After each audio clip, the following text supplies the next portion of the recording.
Selamat pagi saya ucapkan terutama kepada Ibu Guru Pembimbing Bahasa Indonesia SMA Negeri 2 Rantau Selatan, Ibu Sophie Asis Simbolon. Di sini saya akan membacakan laporan membaca novel saya dari novel Pembalasan Dendam karya Nugroho Noto Susanto. Novel Pembalasan Dendam karya Nugroho Noto Susanto menceritakan tentang anak kembar yang bernama John dan John, serta seorang sahabat mereka yang bernama Nuk. John adalah seorang anak yang memiliki sikap yang sangat tegas, sementara John seorang anak yang memiliki sikap yang sangat pemaaf. Dan Nuk adalah seorang anak yang memiliki sikap yang bijak. Mereka merupakan para pelindung di daerah Panci. Mereka ikut berperang demi mempertahankan daerah tempat tinggal mereka. Mereka sangat berani, gagah, dan kompak dalam perjuangan. Mereka selalu melindungi daerah mereka dari penjajahan yang dilakukan oleh Belanda. Banyak yang gugur dalam pertempuran penjajahan yang dilakukan Belanda. Kehilangan banyak anggota membuat John dan John berinisiatif menjadikan rakyat sebagai tentara untuk membantu pertahanan di daerah Panci tersebut. Banyak rencana dan rancangan yang dilakukan oleh John dan John, dan dibantu oleh Nuk tangan kanan John. Mereka membuat rencana dengan sangat teliti dan rapi. Mereka banyak menghabiskan waktu untuk menyusun strategi dan taktik sebaik mungkin. John, dan Nuk, mereka berusaha dan bekerja keras untuk mempertahankan daerah Panci tersebut dari penjajahan Belanda. Kerjasama mereka sangat kuat dari satu orang dengan sesama anggotanya. Mereka berusaha membuat dengan sebaik mungkin. Banyak masyarakat yang meminta mereka untuk mempertahankan daerah mereka dan berusaha menjadi yang terbaik. John dan John, mereka sangat kompak, sehingga pada suatu saat mereka turun ke medan perang karena sekutu Belanda mulai berdatangan untuk melawan daerah Panci.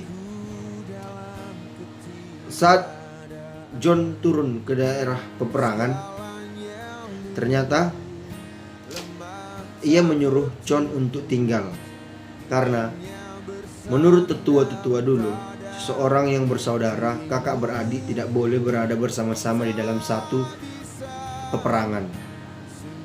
Sehingga pada saat si John berperang dengan Belanda, ia gugur oleh para tentara Belanda. Dan John yang mendengar berita tersebut tidak dapat menerima dan dia sangat marah besar. John langsung turun ke medan perang untuk membalaskan dendamnya terhadap sang Belanda karena telah membunuh sang kakak. Di saat John turun, ia kalap karena mendengar berita bahwa sang kakak telah tiada. John beserta kawan-kawannya turun dengan alat masing-masing yang ada di tangannya. Peperangan pun dimulai dan Belanda pun gugur dan mati tidak layak.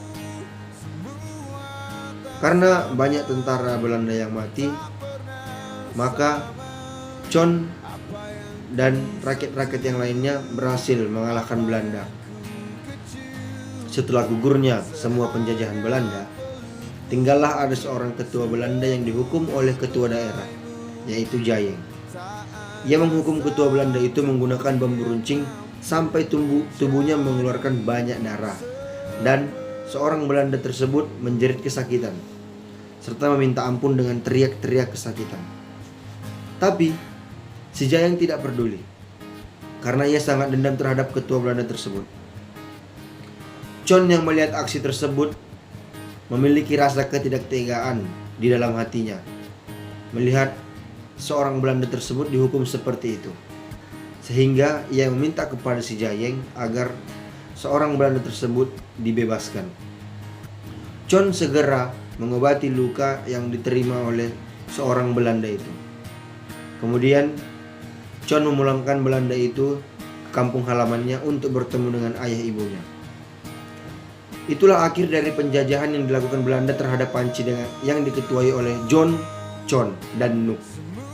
Dengan bijaksananya mereka berhasil mengusir para penjajahan tersebut. Dengan baik hatian oleh John, tidak lama dari itu para ketua Belanda tersebut melakukan hubungan yang harmonis dengan si Chon, sehingga mereka tidak ada lagi penjajahan yang dilakukan Belanda maupun sekutu lainnya terhadap daerah Panci. Dari cerita tersebut saya mendapatkan motivasi, yaitu untuk mencapai sesuatu memang akan dibutuhkan sebuah pengorbanan. Seberat apapun pengorbanan itu, apabila kita lalui dengan juang yang semangat, akan mendapatkan hasil yang indah dan yang kita impikan. Dari pernyataan itu juga hingga mengajak saya untuk bekerja keras pada saat ini, baik itu belajar maupun bekerja, agar di kemudian hari saya dapat menuai hasilnya untuk kebaikan saya sendiri. Sekian dari saya, Gerald Benari Pogultom, kelas 11 IPA 2, SMA Negeri 2 Rantau Selatan.